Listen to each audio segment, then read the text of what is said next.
Euzu billahi mineşşeytanirracim. Bismillahirrahmanirrahim. Muhterem Müslüman kardeşler. Allah subhanahu ve teala bizga hayırlı bereketlerin bire kursun. Günahlarımızı gafur eylesin. Ibadetlerimizni kabul kılsın.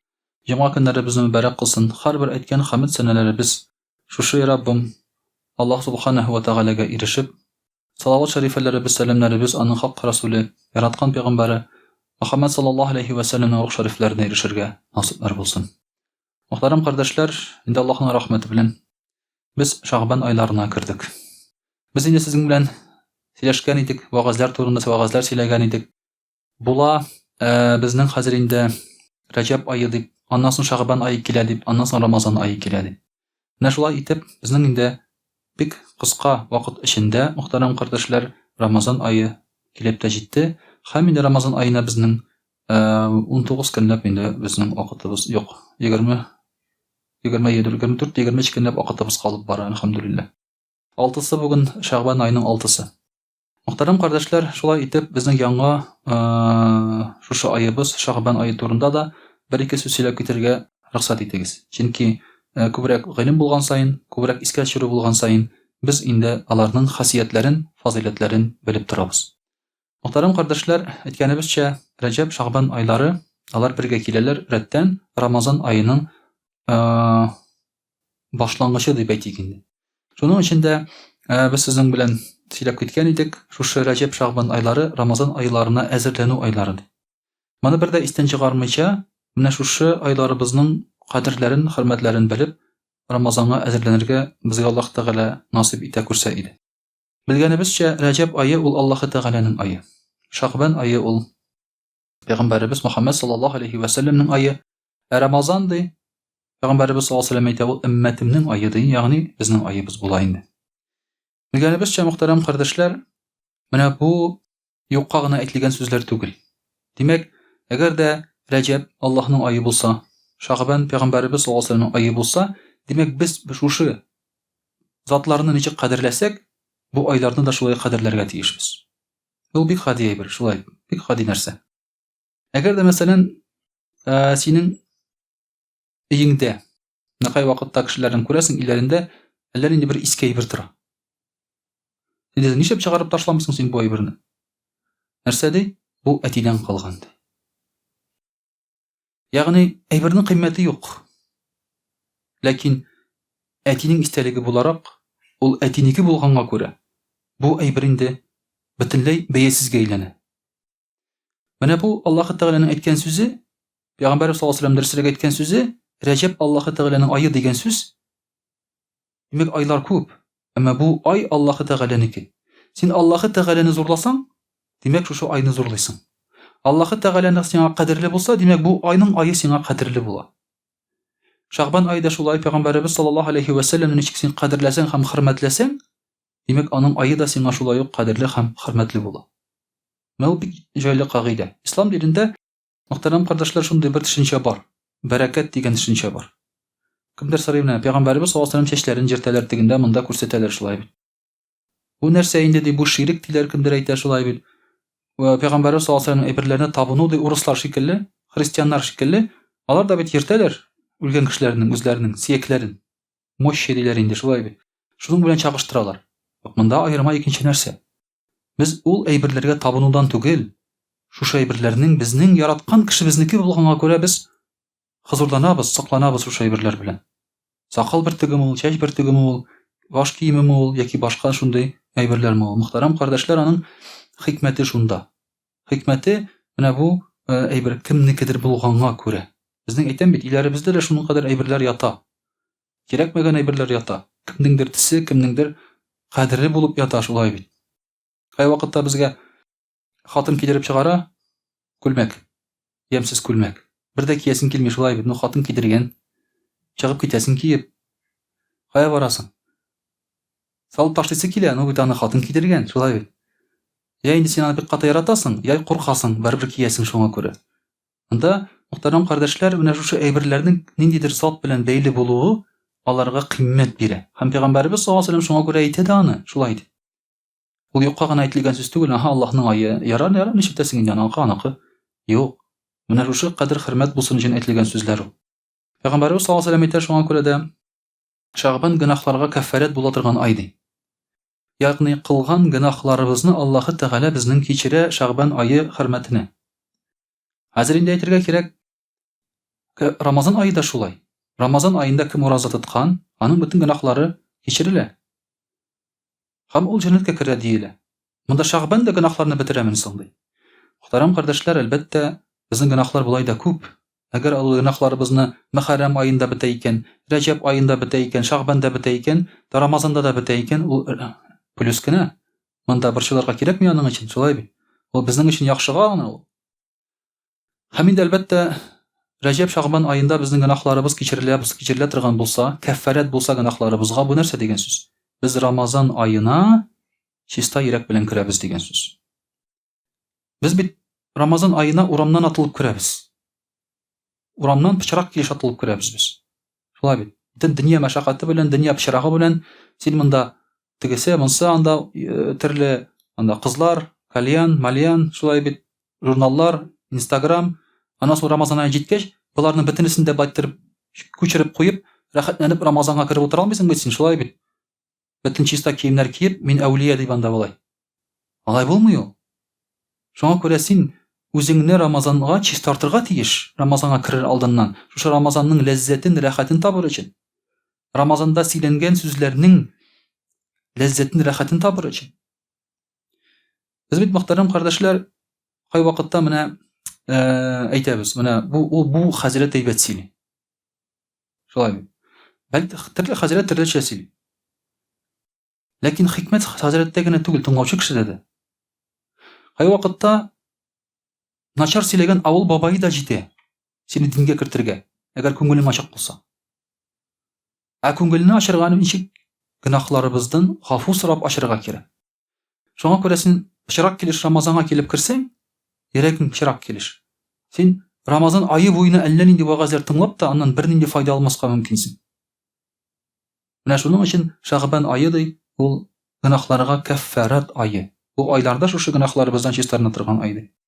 Һәм әлбәттә Рамазан айында инде бу без гөнаһларыбыздан ахыргача чистарып бетәбез һәм безнең гөнаһларыбыз ул мөхтәрәм кардәшләр бетә торган әйбер.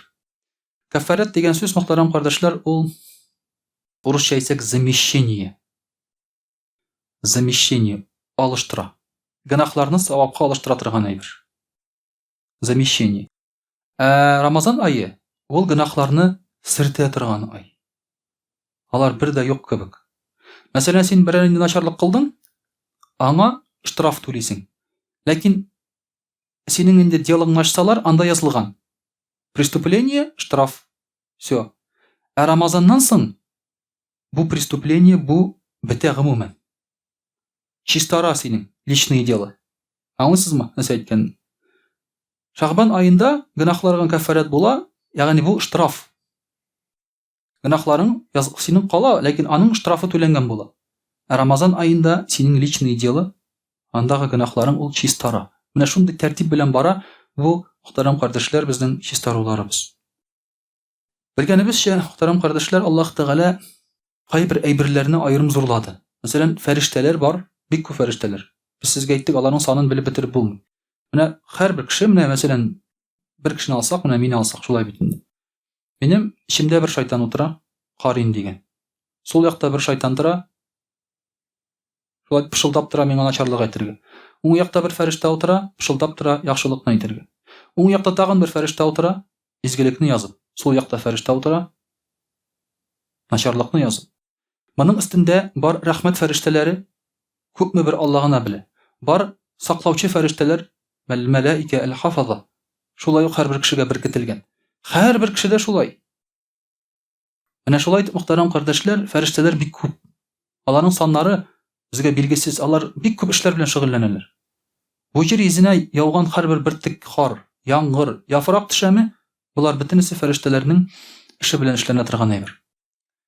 Әмма алар арасында бар биек фәрештәләр. Җабраил галәйһиссәлам, Исрафил, Микаил галәйһиссәламнар. Һәм бар әлбәттә инде Газраил галәйһиссәлам, ян алучы фәрештә бар. Һәм шуларның улысы кем? Җабраил галәйһиссәлам. Ни өчен улысы шул? Чөнки ул Аллаһы Тәгаләдән хәбәрне кешеләргә җиткерүче. Менә шушы ике арада хәбәрне җиткергән өчен Аллаһ Тәгалә аңа зур дәрәҗә биргән. Вәл мәлаикату вар рух. Аллаһ Тәгалә әйтә шулай бит. Бар фәрештәләр ди, бар рух. Рух ул инде Җабраил фәрештә. Җабраил галәйһиссәлам. Мәрьям галәйһиссәлам янына Җабраил галәйһиссәлам килеп әйтә: "Синең балаң була" ди. Ир кеше сыйфатында инде. Мәрьям галәйһиссәлам аннан куркып кала. Чөнки менә шушы кешеләргә хәбәр җиткезгәнгә күрә ул олы фәрештә булып санала. Ә бит Микаил фәрештә бик көчле фәрештә. Ул шушы табигать белән идарә итә. Уйлап карагыз, таулар, сулар, бөтенесе белән идарә итә. Нишләп ул беренче урында түгел, көчле фәрештә? Нишләп Газраил галәйһиссәлам беренче урында түгел, иң көчле фәрештә буларак? Ул бит җан ала. Лүтеләсә кемне тотып җанын алырга мөмкин. Исрафил фәрештә сур быргысына кычкыртса дөнья бетә. Нишләп алар бик фәрештә түгел? Бик фәрештә Аллаһы Тәгалә белән кеше арасында йөрүче фәрештә. Аллаһның сүзен, хәбәрен безгә җиткезүче. Чөнки моннан да көчлерәк, әһәмиятлерәк әйбер юк. Иман, Аллаһны аңлау, Аллаһны таныту вазифасыннан да зуррак эш юк. Мөхтәрәм кардәшләр, бар кичәләр. Бар мәсәлән, Бәраәт кичә.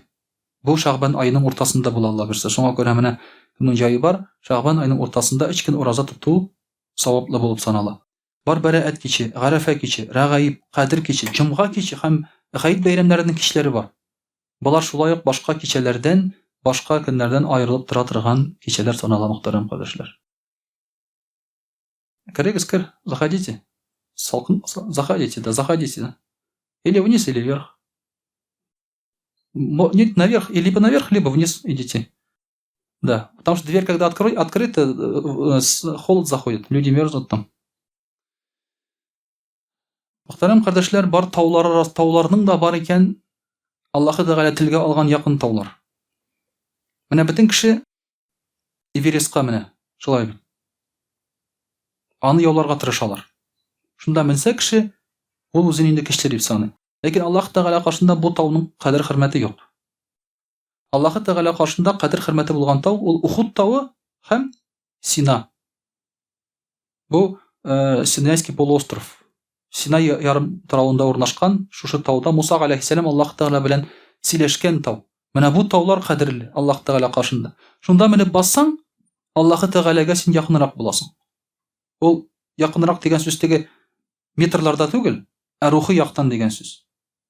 Ә тегендә менсәң Эверестка, онда катып кына төшәсең син анда.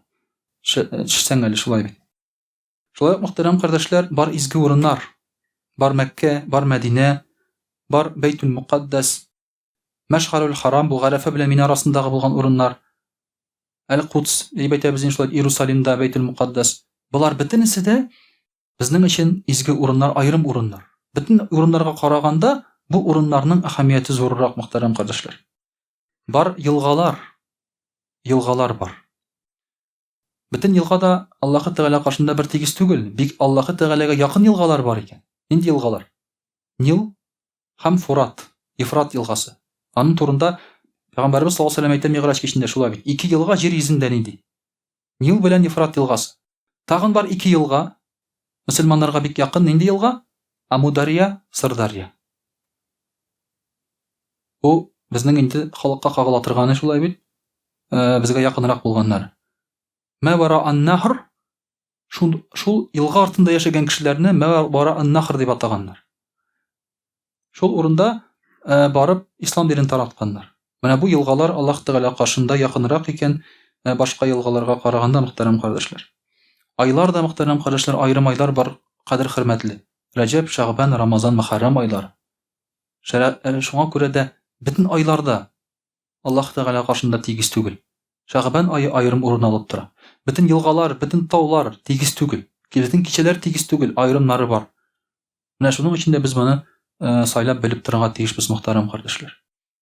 Чөнки бу әйберләр безгә аерым хис бирә. Әйтик, мәсәлән, меңләгән кыз арасыннан бер яраткан кыз булса, шуның арасында син бит аңа аерым хис кичерәсең, шулай бит. Алай гына түгел, аны күрсәң син калгандарын күрмисең. Ул мөселман ирләре тагын 4-не күрә инде, аннан башка. Шулай бит, анысы ярар инде. Шуңа күрә менә бу айлар бер тигез булса да, бер караганда, ләкин Аллаһы Тәгаләгә якынайта торган айрым айлары бар икән, мөхтәрәм кардәшләр. Инде шунысын да әйтеп китәргә кирәк, Рәҗәб айы булды бик ай ди. Пәйгамбәрбез саллаллаһу алейһи ва сәллям әйтә, аның биеклеге Коръән башка китаплардан ничек биек булса, бу айда башка айлардан шулай биек ди. Шәгъбан айының биеклеге ничек? Пәйгамбәрбез Мөхәммәд саллаллаһу алейһи ва сәллям башка кешеләрдән ничек биегрәк булса, шулай биек ди. Пәйгамбәрбез саллаллаһу алейһи ва сәллямның биеклеге әйтеп бетергесез. Әйтеп бетергесез биек. Аллаһ Тәгаләгә якын зат. Без аны ул гади генә кеше түгел. Менә әгәр дә Европада Пәйгамбәрбез саллаллаһу алейһи ва сәллям турында матур сүзләр сөйләсәләр, безнең күңелләребезгә җылы керә. Шулай без, кара әле мактыйлар Пәйгамбәрбез саллаллаһу алейһи ва сәллямны. Беренче урынга куйганнар Пәйгамбәрбез саллаллаһу алейһи ва сәллямны, 100 великих людей анда. Ул беренче урында тора.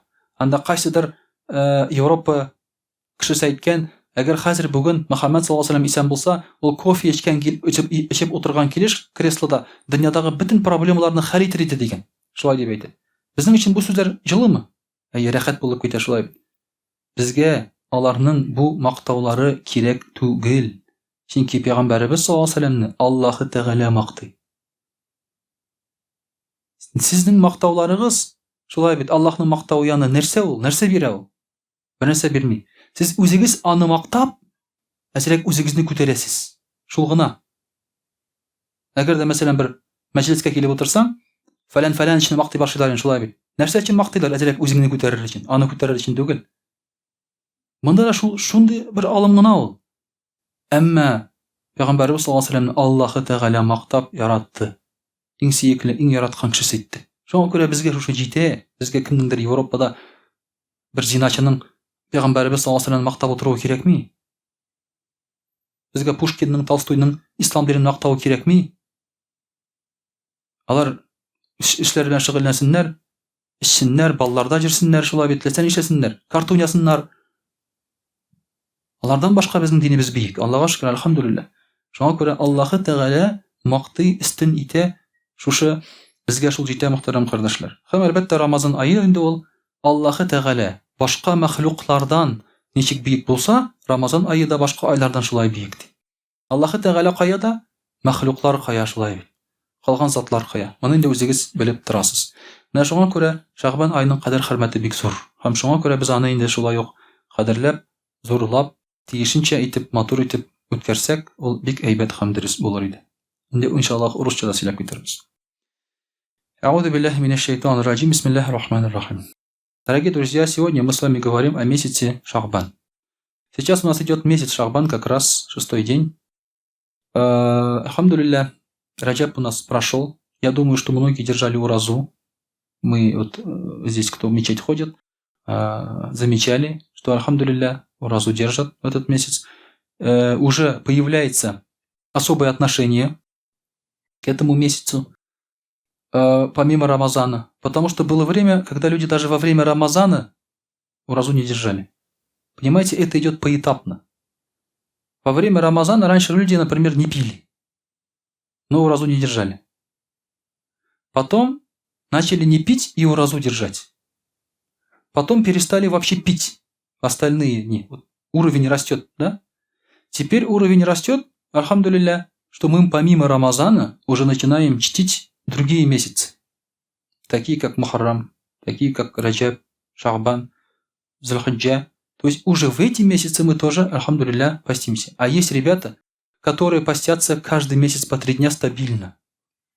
А есть мечети, где по понедельникам и четвергам устраивают ифтар.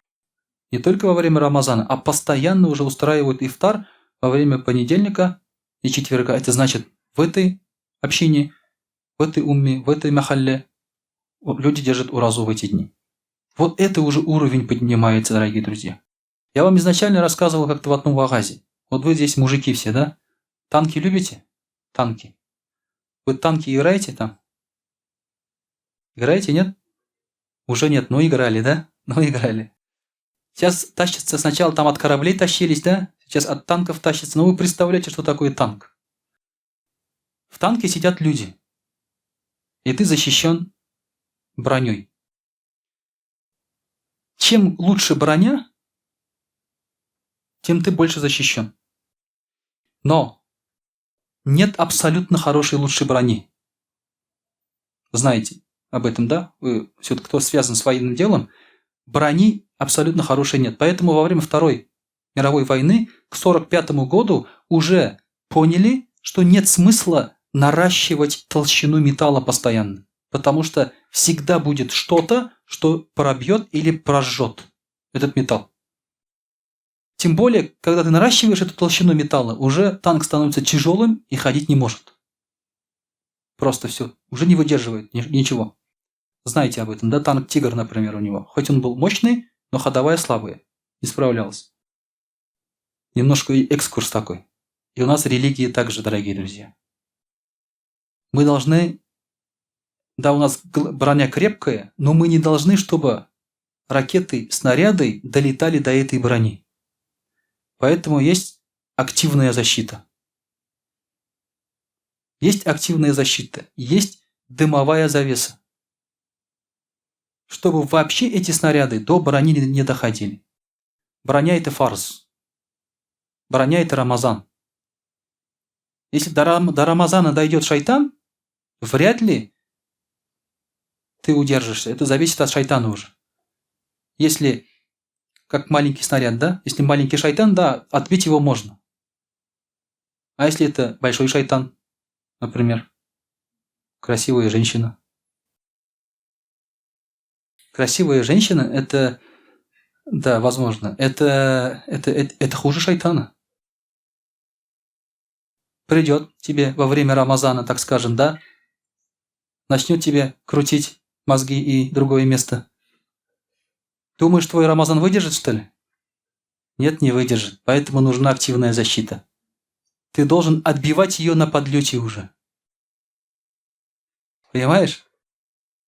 Ты должен вообще не создавать такие условия, чтобы они не подходили к тебе. Вот, например, ты держишь уразу Раджаб, Шахбан, Мухаррам, активная защита, чтобы защитить свой Рамазан.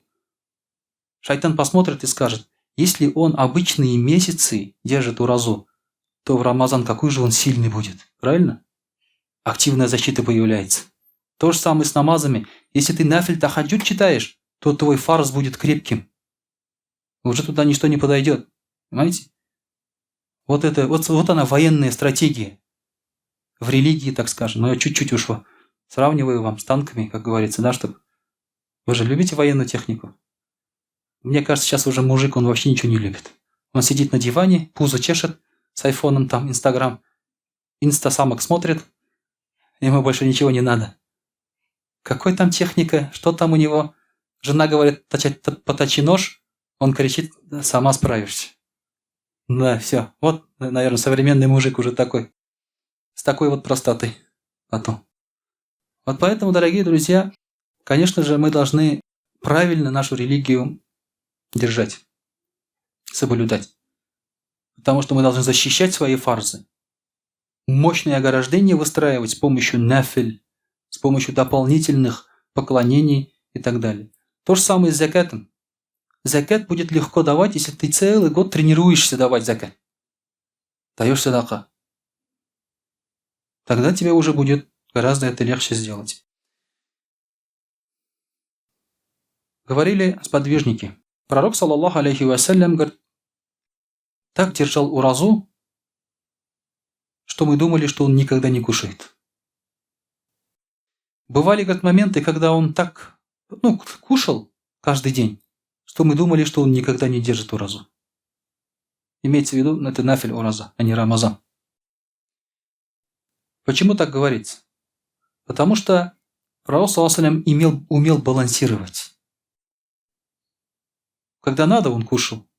Приходило время поклонений, он уходил в поклонение. Понимаете? Он умел балансировать. И вот,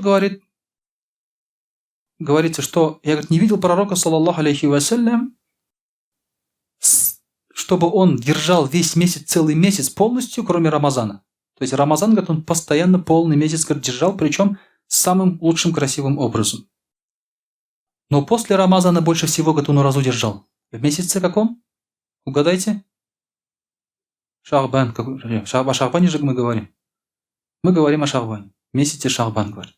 Есть разные хадисы. Кто-то говорит мухаррам, кто-то говорит там, да. Потому что Пророк ﷺ узнавал о достоинствах тех или иных месяцев попозже. И поэтому хадисы вот такие разногласия есть.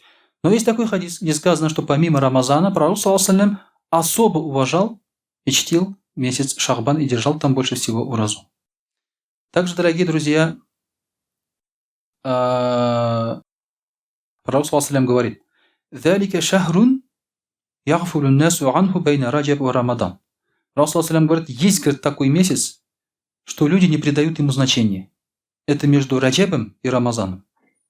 То есть это месяц Шахбан. Раджаб – священный месяц, харам. И люди поэтому чтят его тоже. Рамазан – это уж авторитет беспрекословный. Но Шахбан теряется, говорит. Но Шахбан теряется. А Пророк ﷺ сказал: «Вахуа шахрун турфагу фихил агмаль иля раббил аламин». В этом месяце Шахбане дела поднимаются, говорит, к Аллаху. Именно в этом месяце дела поднимаются к Аллаху. И я, говорит, хочу, чтобы мои дела, когда поднимались, я находился в уразе. Когда ты держишь уразу месяц Шахбан, у тебя дела принимаются Аллахом Субханаху ва Тааля. Также, дорогие друзья, есть еще в месяце Шахбан такой очень баракатный, так скажем, вечер. Это бараат. В середине месяца Шахбан находится. Бараат 27 числа, иншаллах, в марте. И в эту ночь что надо делать? В эту ночь, дорогие друзья, сказано. Пророк ﷺ сказал: «Факуму лейляха васуму нахараха». Ночью читайте намаз, а днем держите уразу. В середине месяца Шахбан. Это месяц бараат. Месяц бараат. Тоже очень баракатный, хороший вечер, дорогие друзья, для прощения грехов, для принятия молитв. Поэтому, опять же, должны воспользоваться приемными часами, в кавычках, Аллаху Субханаху ва Тааля. Также мы знаем, что Раджаб – это месяц посева. Шахбан – это месяц полива. А Рамазан – это месяц собирания урожая. Если не будет посева и полива, урожая не будет. Поэтому в эти месяцы как раз, дорогие друзья, у нас и идет подготовка к нашему урожаю. В Раджабе сказано свойственно прощение и милость. Шахбану свойственно очищение. В Раджабе, то есть в Шахбане люди очищаются, а в Рамазане свойственно вознаграждение. Также в одном хадисе говорится: кто постился в месяц Шахбан посередине, 3 дня в начале, 3 дня в середине, 3 дня в конце, то есть это другой хадис, то есть получается 9 дней по 3 дня, да? Что с ним будет? Всевышний запишет вознаграждение подобно 70 пророкам. Вознаграждение запишется, а его степень будет подобна степени раба, поклонявшегося Аллаху 70 лет. Это разве сложно? 9 дней, ничего сложного нет, дорогие друзья. Также, дорогие друзья, говорится, Пророк ﷺ говорит: если хотите успокоения перед смертью, счастливого конца, то есть умереть с иманом, и спасения от шайтана, уважайте эти месяцы, соблюдайте пост и не совершайте грехов. Вот эти месяцы помогают нам, чтобы мы ушли из этой жизни с иманом достойно, спокойно. Поэтому, опять-таки, конец нашей жизни зависит и связан с нашими делами в этих месяцах. Также, дорогие друзья, насчет бараата, Пророк ﷺ говорит: это ночь половины Шахбана. Аллах в этот вечер, в эту ночь смотрит на своих рабов и прощает тех, кто просит прощения, и удостаивает своей милостью тех, кто молит о милости. Но у кого есть злой умысел по отношению к мусульманам, сердце черное, он людям желает зла, вот тех Аллах уже не прощает, как бы они ни просили.